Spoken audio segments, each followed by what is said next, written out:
castles. Citadels of world heritage.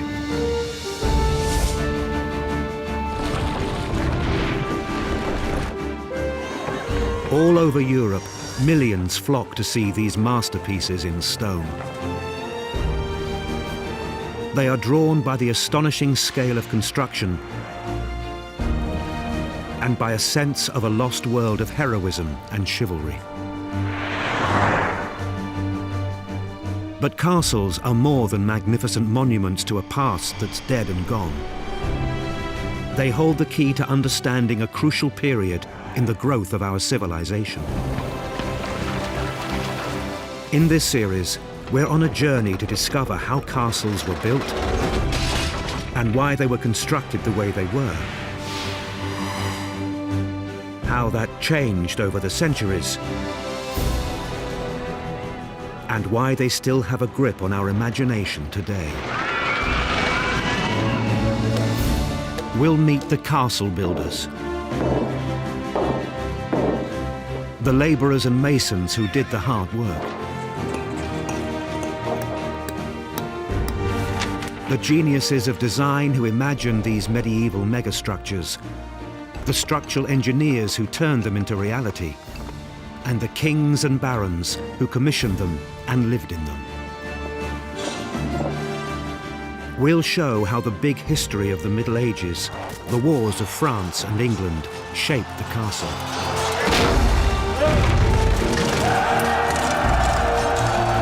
And how, in 1,000 bloody sieges and battles, the castle changed the course of that history. If you want to understand how the modern world was constructed, you need to understand the castle builders.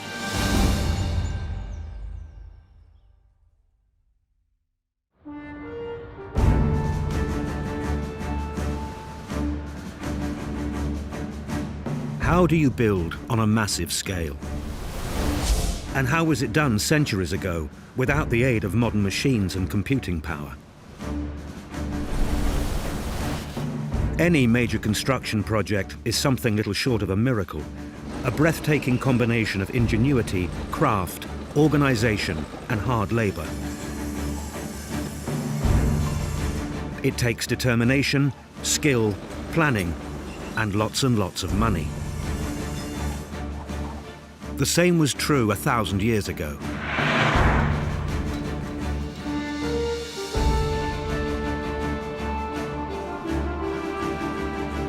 The technology may have moved on, but for the castle builders, the basic challenges were the same. These people are engineers and they've got to have the knowledge to make these things stay up. What are the physics behind these buildings? Now, I dare say they're not writing equations down, but they must know exactly what works. In this episode, we'll see how some of the great castles of Europe were built, how the ideas and techniques behind their construction changed and developed in a few short centuries. How kings and barons found the resources and manpower to start building castles, and why they spent fortunes on finishing them. By building this great castle with multicoloured towers, it has mythic and legendary importance. And how all of this happened on a huge scale, at a frenetic pace, and often in the heart of hostile territory. So you might have to think of what it must be like to try and establish somewhere like Camp Bastion in Afghanistan. The result? Some of the world's most beautiful and iconic structures, objects of admiration and wonder centuries later, buildings that have stood the test of time. It's this odd combination, isn't it? On the one hand, fine living and domesticity and where did the king eat his dinner, and on the other hand, ultra-violence.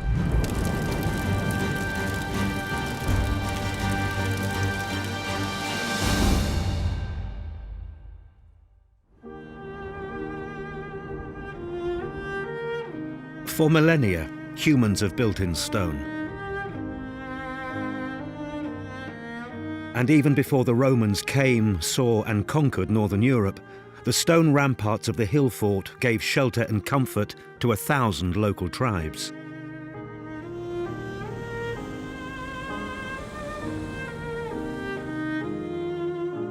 The hill forts were power bases for their territorial ambitions and places of safety to raise their families.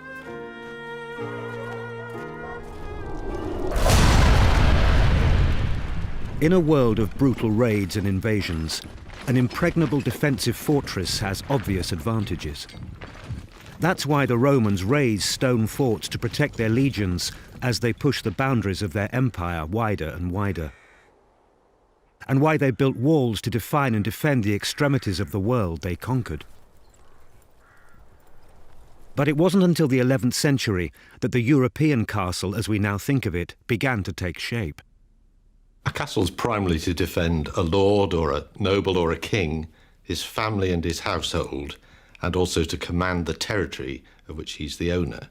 And in that way it differs from a fort or fortress, which is there to protect a company of soldiers. The earliest castles were built from earth and timber. A huge mound of soil, a motte, was built up with a wooden tower on top. The motte was surrounded by a bailey, a larger defensive enclosure protected by a ditch and an earthen rampart.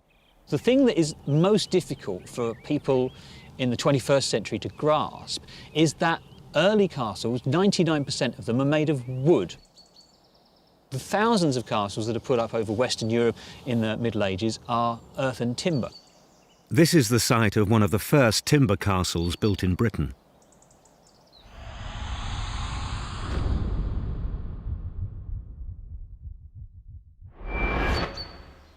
"40 metres across and 8 metres high, it's known as Hen Domen,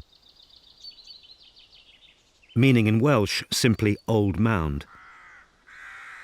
But that scarcely does justice to the qualities of the motte and bailey castles. They were much more sophisticated than they appear on the ground today. They would be elaborated with timber defences and contain significant timber buildings. They would look very sophisticated were we able to see them in their heyday. Hen Domen stands guard over a strategically important ford across the River Severn. It was built in 1070 by Roger, Earl of Shrewsbury.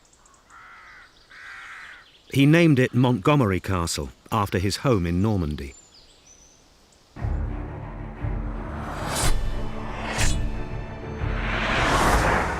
It was the Norman conquest which made the castle a significant feature of the English countryside. England before 1066 was a land without castles.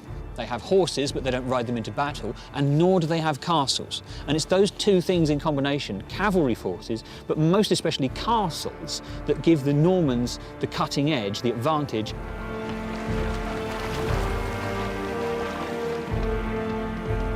The castle was the Norman way of taking control.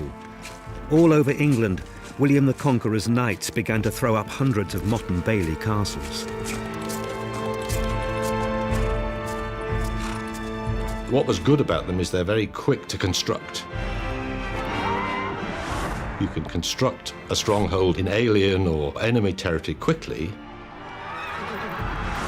and provide a point of defence and a point of security for the people and the animals that you brought with you. The motte and bailey had given the Normans a stranglehold on England. The next crucial innovation was the stone keep, a defensive stronghold at the heart of the castle. But masonry threw up its own challenges for the castle builders. You need to be able to obtain the raw materials, quarry the stone, fell the timber, create the lime mortar. And then you needed craftsmen trained in putting all that together. When the Normans came to England, there wasn't a long tradition of masonry building, but there were churches, but most of the houses were built of timber and earth. So these skills had to be either brought over or developed.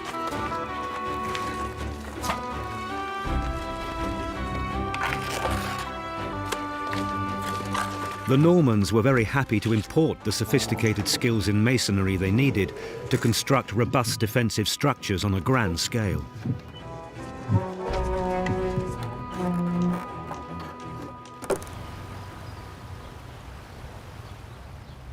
This is Rochester Castle in Kent, one of the earliest and best examples of the stone keep.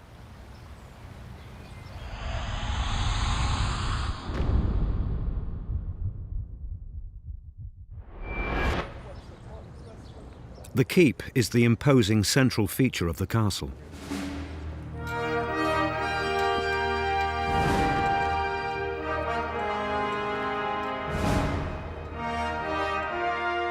It shelters a basement and 3 floors, as well as galleries and battlements.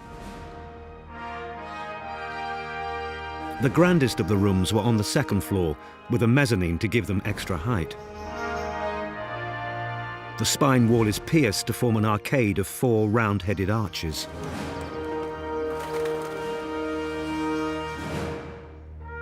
The accommodation could be reached by spiral staircases in 2 opposite corners of the keep, and there were vaulted ceilings and fireplaces, and passageways to access the battlements.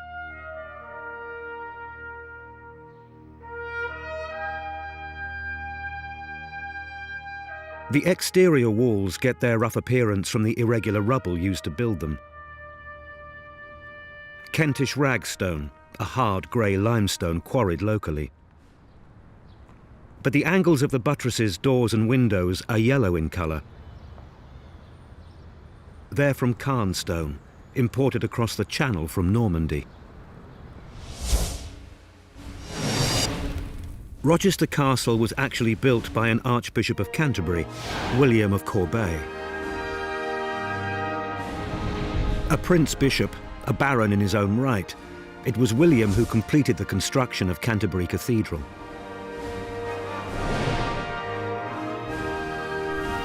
But he was also a castle builder. And if there was any doubt that the princes of the church were also keenly interested in temporal power, then Rochester Castle is the plainest possible statement of intent.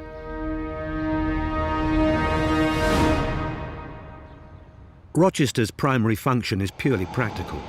It's a secure fortress. But even this early example declares that the castle has a symbolic purpose too. At almost 35 metres high, the lime-washed keep would have declared its power and authority over all the surrounding countryside.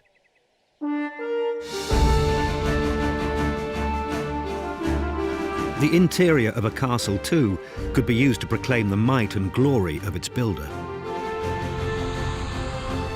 Not far from Rochester in Kent is the great tower of Dover Castle.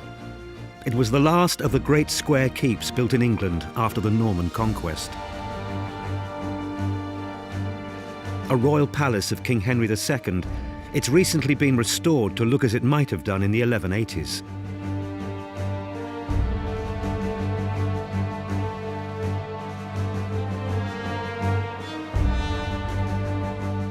The King's chamber was his private apartment.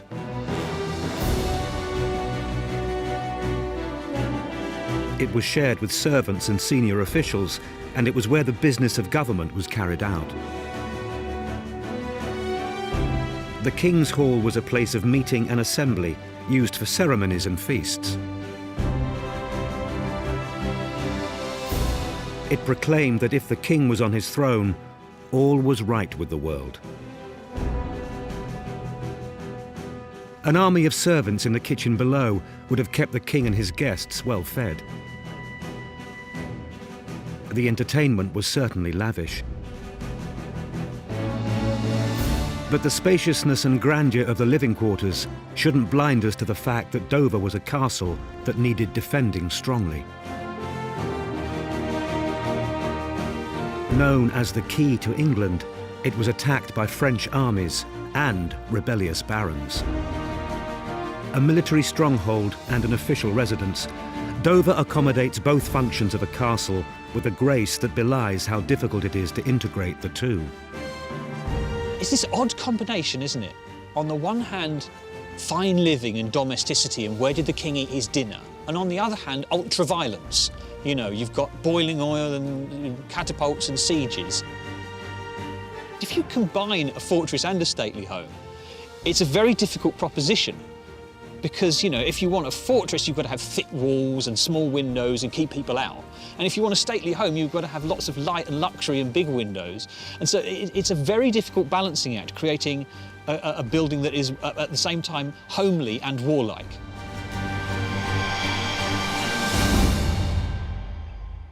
Few castles blend beauty and strength as perfectly as this one.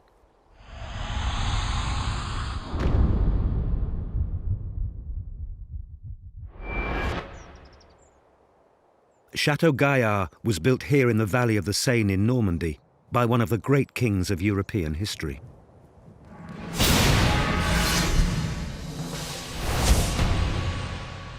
Richard I of England, Richard the Lionheart, was the hero king of the Crusades and of the tales of Robin Hood. The son of Henry II, who built Dover, Richard inherited the title of Duke of Normandy from his father. He was determined to assert his authority against the King of France, to secure his territories and his lines of communication. Il construit ce château pour défendre la Normandie des incursions françaises, puisque le roi français essaye de prendre le duché de Normandie pour lui. Et à cet endroit-là particulièrement, puisque le territoire d'Andely permet de bloquer 2 voies d'entrée dans la Normandie, la voie terrestre et la voie fluviale, surtout par rapport à la Seine.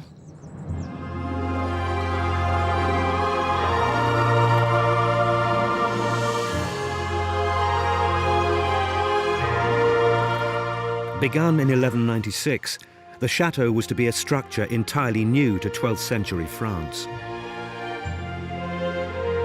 Surrounded by a ditch 12 meters deep, it was a tier-shaped fortification. Its ingenious design of sheer, round towers made it almost impossible to attack with projectiles.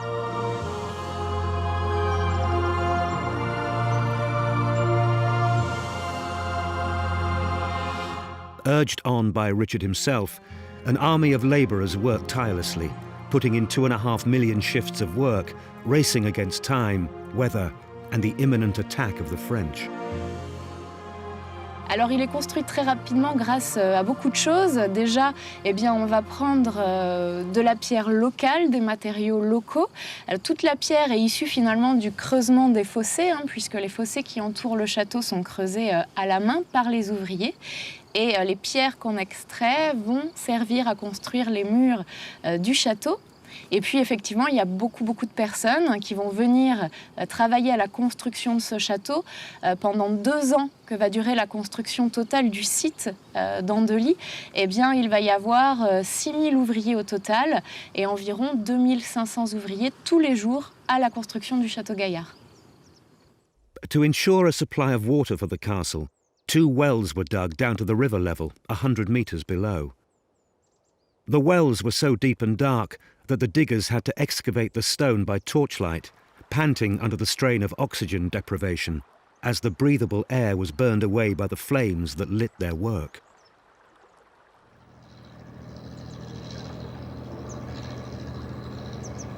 Richard's budget stretched to 12.7 million ducats, many hundreds of millions today, and a huge percentage of a medieval economy. Richard himself took personal charge of construction, and historians think of him as the architect of its unique design. Before 2 years had passed, Chateau Gaillard was complete. The king could glory in a prodigious achievement.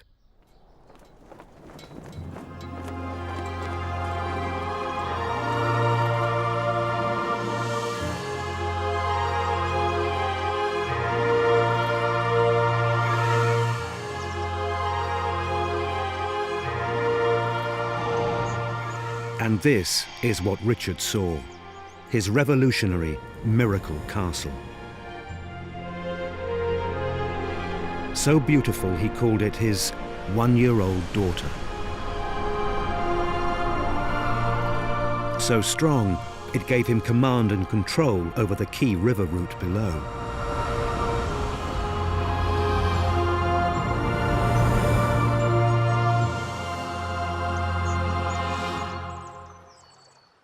Visionary determination was one thing, but castles could not be built without the craft skills of masters and masons. And to appreciate their work properly, it's time to move to another theatre of conflict. The kings of England also faced a challenge on their western flank from the rebellious Welsh. The castle was central to the power struggle which ensued.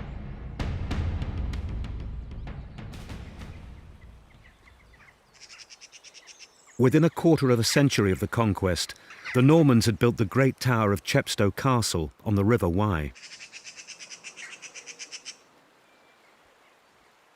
They now controlled the gateway to South Wales. Soon, the Normans had forced their way along the southern Welsh coast, and everywhere they went, they built castles. From Cardiff to Kidwelly, and as far west as Pembroke. The castles gave the Normans control of the coastal strip, the so-called Welsh Marches. Wales was to become a country with more castles per square mile than any other. But the border between these marches and the native-held uplands of Wales proper was contested territory. Wales was a very different prospect from the Anglo-Saxon lands that the Normans had conquered so rapidly.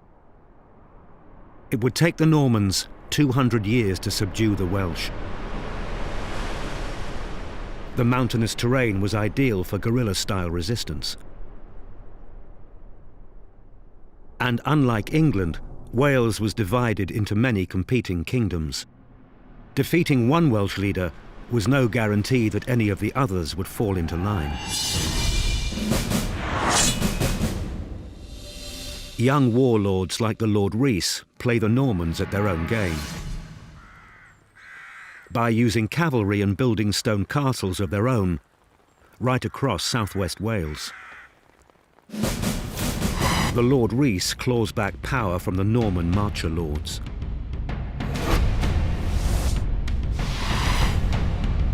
His 12th century Deheubarth glitters with a network of lime-washed castles. Power bases for the native Welsh. The Lord Rhys has shown that it is possible to arrest the forward march of the Normans. And their own trump card, the castle, is key to stopping them. A century later, Llywelyn ap Griffith, Llywelyn the Last, compels the Normans to recognise that he is Prince of Wales. Llywelyn has castles of his own. Castles like Dol Badarn, where the native Welsh round tower is used as a centrepiece of defensive architecture.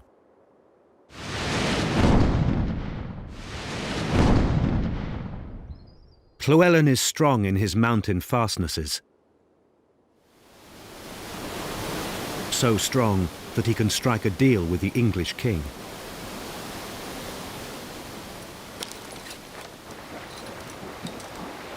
On the 29th of September 1267, Llywelyn meets Henry III at a ford on the border between England and Wales.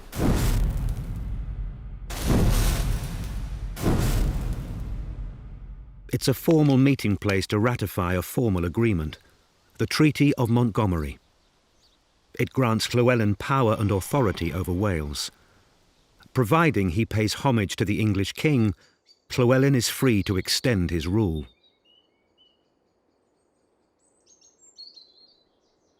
Castles like Castell y Bere, built by his grandfather Llywelyn the Great, give him control over areas of Wales far beyond Snowdonia itself. From his strongholds in Gwynedd, Llywelyn raids Norman territory in the south.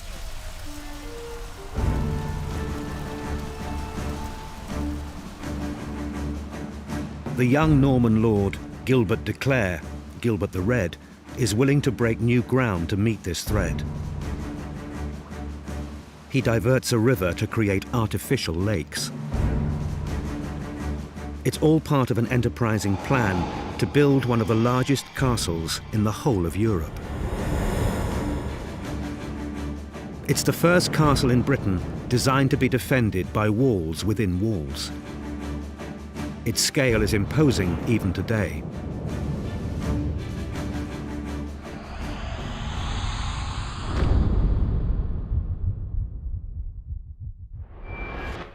He didn't choose to build Caerphilly on top of a hill or on a mountain. He didn't choose a naturally defendable position.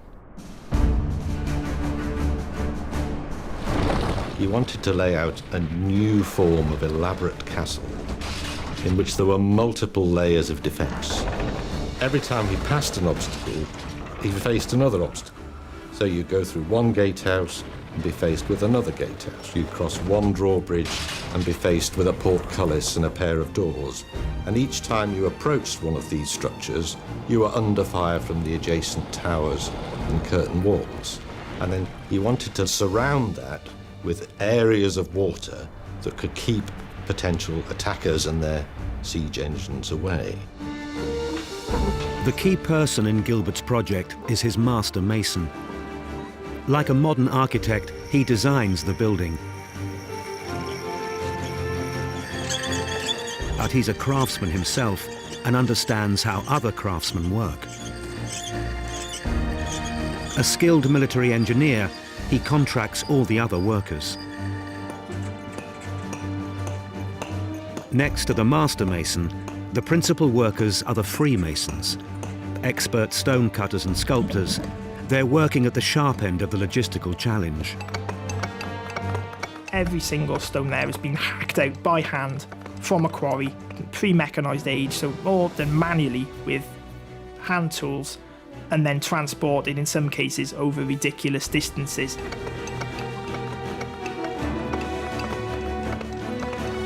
You don't have proper roads, you don't have proper vehicles to go on those proper roads, and you're relying on river transport and tracks to get this stuff to one place in enormous quantities, absolutely enormous quantities. Then you start building.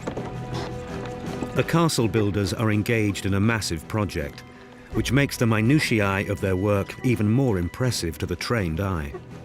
And it's just that meticulous detail and the thousands and thousands, again, probably hundreds of thousands of hours that have been expended just creating those fine details. Door edges, the window frames, the archways. The devil is in the detail. But as the walls rise higher, someone needs to keep an eye on the big picture and to solve the major architectural problems which the site throws up. We have these huge spur buttresses which merge with the walls to either side, them all built out of single pieces of graduating size. The sheer ingenuity, we need to carry this wall into a parapet that juts over it by a few inches, and we'll have one piece of stone that actually carries that job, and we'll have several in graduating size moving down the line of this wall, and somebody is cutting these to order, to a plan, and they're putting them all together by hand. You've got to have the masons with the capability of doing that work, and also somebody actually capable of designing this thing and giving them effectively what you call a spec in modern days. Work begins at Caerphilly Castle on the 11th of April 1268, and the master mason's genius means the major work on the core of the castle is completed within 3 short years. Gilbert's workers have earned their payday. Their astonishing achievement will stand for centuries. It's a tribute to their physical and intellectual prowess. They've got to have the knowledge to make these things stay up. What the physics behind these buildings? Now, I dare say they're not writing equations down, but they must have plans. They must know exactly what works, so they've been brought in, whoever Gilbert's architect and engineers were, brought in for that purpose because they've achieved the same elsewhere. Caerphilly reasserts Norman control over lowland Wales. But it's not the end of this power struggle.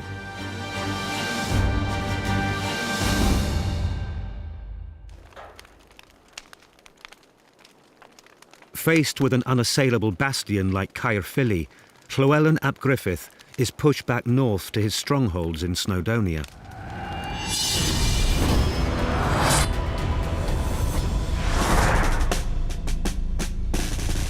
There's a new English king, Edward I, Edward Longshanks.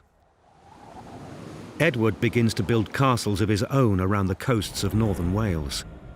He's a vigorous king and in a hurry to impose his rule over all of Britain. When Llywelyn refuses to pay homage, Edward sends in the troops. And there's worse to come. In 1282, Llywelyn's wife Eleanor dies in childbirth, leaving him with no male heir. With little left to lose, Llywelyn decides to join his brother in a desperate uprising against the English. A month later, Wales will have lost its leader.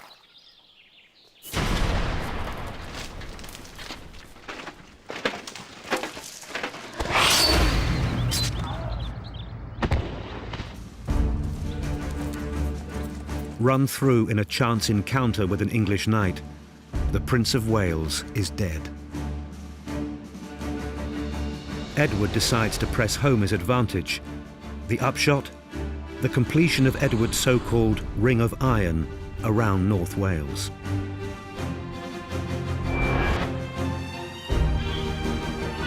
It's the most ambitious programme of castle building anywhere in medieval Europe. And all the more remarkable because the workforce recruited from all over England is being sent into remote and still extremely hostile territory. So you might have to think of what it must be like to try and establish somewhere like Camp Bastion in Afghanistan. You're sending people out to work in very difficult circumstances in an area where there weren't necessarily materials available or tools. All of that would have to be brought in. To drive the enterprise forward, Edward established an office of the King's Works in Conwy on the northern coast of Wales.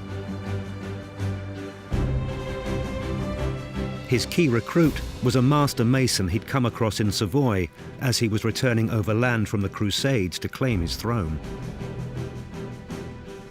James of St. George became master of the King's Works in Wales. His distinctive signature is to be found in detail after architectural detail in all of Edward's great Welsh castles. Some key talents coalesced around Master James. There was his ingeniator, his military engineer, Bertrand de Soltu, his principal carpenter, Philip Center, and Stephen the painter, his chief decorative artist. The locations identified for the castles had one thing in common: they could be supplied directly from the sea. If the rebellious Welsh blockaded them by land, Edward could ship in men and supplies to lift the siege. There was Conwy itself, and further west, Caernarfon. And finally, designed as a perfect set of concentric defences, Beaumaris on Anglesey was the last to be built.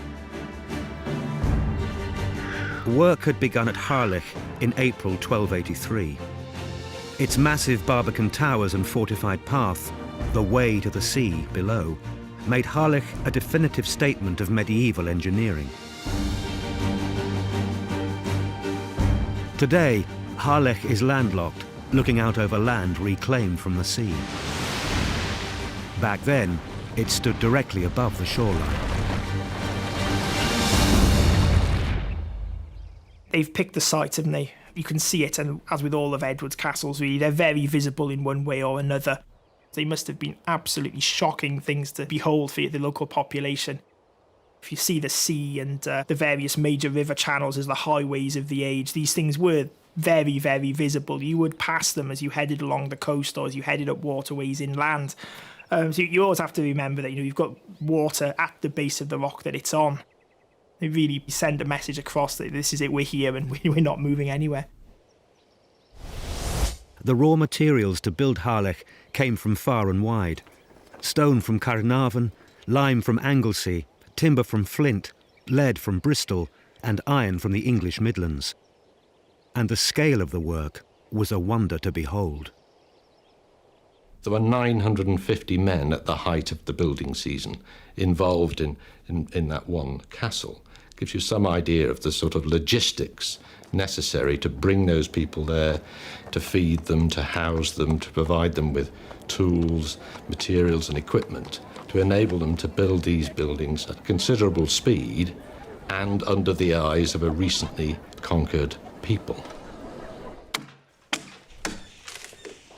The castle building can't start or finish without the work of the carpenters. The timbers, you probably deforested an entire region and further afield just providing yourself with timber for, flooring, scaffolding. I mean, the scaffolding must have been a thing in itself. You're talking hundreds and hundreds, thousands of metres of timber stacked up the sides of buildings, going around corners, just to put this great structure in place. Roofing, flooring, bridges, windows. Temporary structures alone must have, could probably build a small village or a small town with them. Fitting out a multi-storey tower was a major project in itself.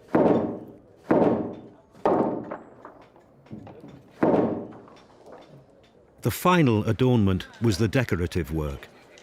Artists used stencils and pouncing, a technique of pricking a pattern in paper, and then forcing powder through the holes to leave an outline on the working surface below.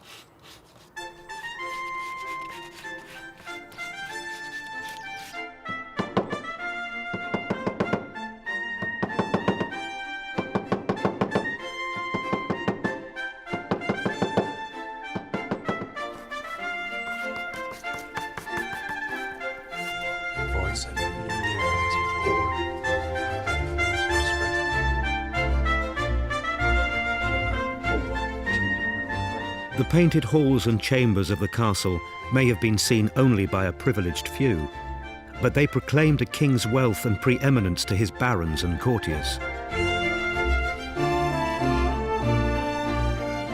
These were great men who liked living in lavish surroundings, so you'd have plasterers and painters and people who could make and lay tiles and all the other very colourful things that made castles such a remarkable feature to those who came and visited. The work was exquisite, but the cost was astronomical. It dwarfed the spending on castles like Dover and Chateau Gaillard. It was enough to bankrupt a king, and very nearly did. Edward emptied his coffers and was forced to borrow heavily from foreign bankers and repeatedly to beg Parliament for funds.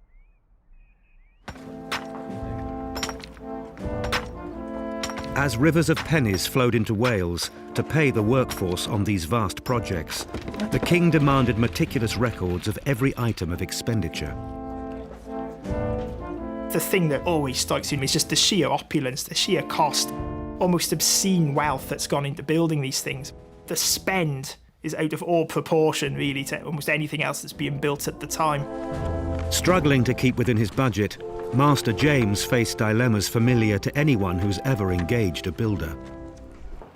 So if you pay somebody by the day, they're never in a rush to finish. What's the incentive for them to finish? If you pay them by the piece or by the task, you've got to have people working for you who can certify what they've done. So you're having to pay somebody else to measure what they've done. And if you pay someone a fixed sum contract, you spend all your time arguing over changes, additions, and details. So you spend all your time arguing over the price. And so whichever way you choose, and whenever you've done this in the past or today, those are the choices that you face, and no method is necessarily better than the other, but you have to apply them in different circumstances.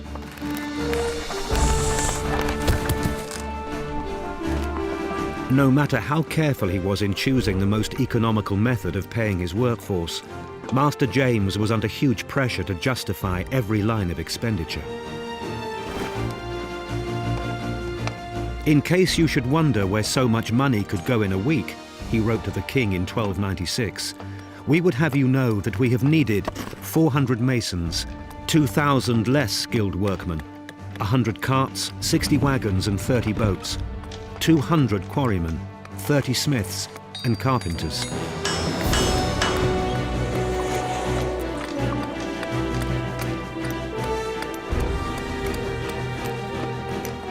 Edward could be the sternest of taskmasters.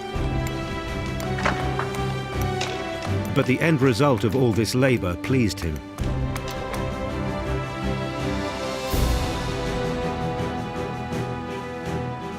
In 1290, the king appointed Master James as constable of Harlech Castle. What better reward for the architect than to live in the gatehouse he himself had created?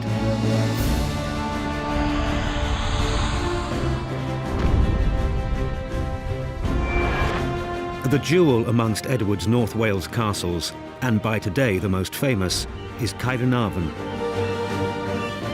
One glance at Caernarvon and you see that it's different.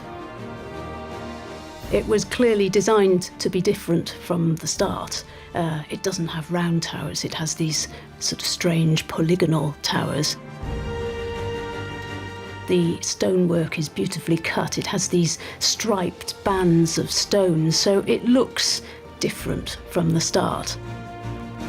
And it was apparent that it was designed to be not just a castle, but a palace. A symbolic presence, if you like, of royal authority in Gwynedd. In building Caernarvon Castle, Edward made a very deliberate attempt to conjure up the town's classical legacy as the home to a Roman legion 1,000 years before. He builds it in a location where it has mythic and legendary importance. Caernarvon has legendary stories linked with the Emperor Constantine's father. His body was apparently found at Caernarvon and reinterred there under Edward I's orders. So by building this castle, which taps into the mythological stories about this great castle with multicoloured towers located on the mouth of a river, that positioning of Caernarvon aligns Edward with that whole mythological past, as well as his political reality in the present. If proof was ever needed of how significant Caernarvon was for Edward I of England, we need look no further than the birth of his son and heir there in 1284. The story of his birth is one of these incidents from history where fact meets legend and myth. This idea of Edward sending his, what would have been heavily pregnant wife, Eleanor, across what would have been very difficult country in order for this birth to take place symbolically in Caernarvon. This poor woman, heavily pregnant, being sent overland, to get to this castle, and when she arrives there, she finds, of course, a building site. They only started building the castle a year previously, so clearly it's nothing like the castle we see today. In legend, at least, his son's birth in this castle gave Edward the opportunity for a flamboyant piece of political theatre. The story goes that the king had heard that the Welsh aristocracy who'd survived his wars was still hankering after a new Prince of Wales to lead them. The Welsh lords said that they would only accept a countryman, someone from their own land. So Edward said, I offer you my new son. He is born here in Wales and he speaks not a word of English. The tradition of the English monarch's eldest son being known as Prince of Wales continues to this day. Here at Caernarvon in 1969, Prince Charles became the latest to be invested with the title. I, Charles, Prince of Wales, do become your liege man of life and limb.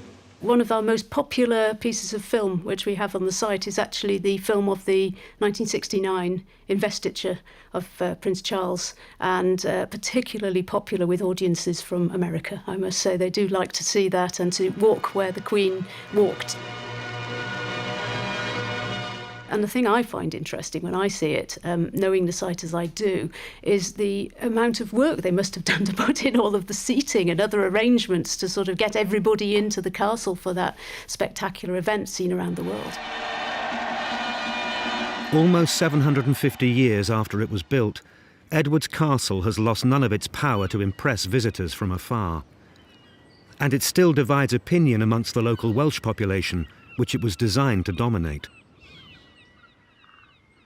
Well, of course, as an architect, I have to say that it's, that yes, I mean, it's a World Heritage Site and it's a magnificent building, but some people won't actually put a foot over the threshold here because it is still a sign of oppression. Like it or not, Wales is recognised the world over as a land of castles. And there's no denying Caernarfon's place in that long history. The heartening thing for me now is that if you look at Caernarfon, Caernarfon now has become a community which is Welsh-speaking, which is vibrant. And it could almost be argued that we've almost taken over that symbol of oppression.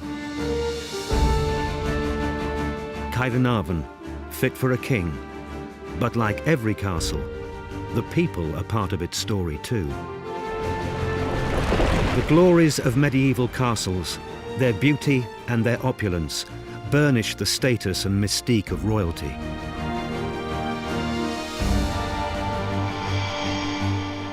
The strength of these castles shielded the power of barons and overlords. They set in stone a feudal system which seems at odds with our more democratic age. But understood in a different light, these citadels have left a remarkable record of the work of the common people, the castle builders. I think it's the thing that really helps you to empathise with the people who built the things in the first place. The labour force, I suppose. Human hands have shaped these structures, huge towering things. Even if they survive just as a stubby ruin, there'll often sometimes be a detail, whether it's a mason making a mark on a piece of stone, a mason's mark. It's that sheer effort that always impresses. In our next episode, we'll see the great castles of Europe tested by siege and storm.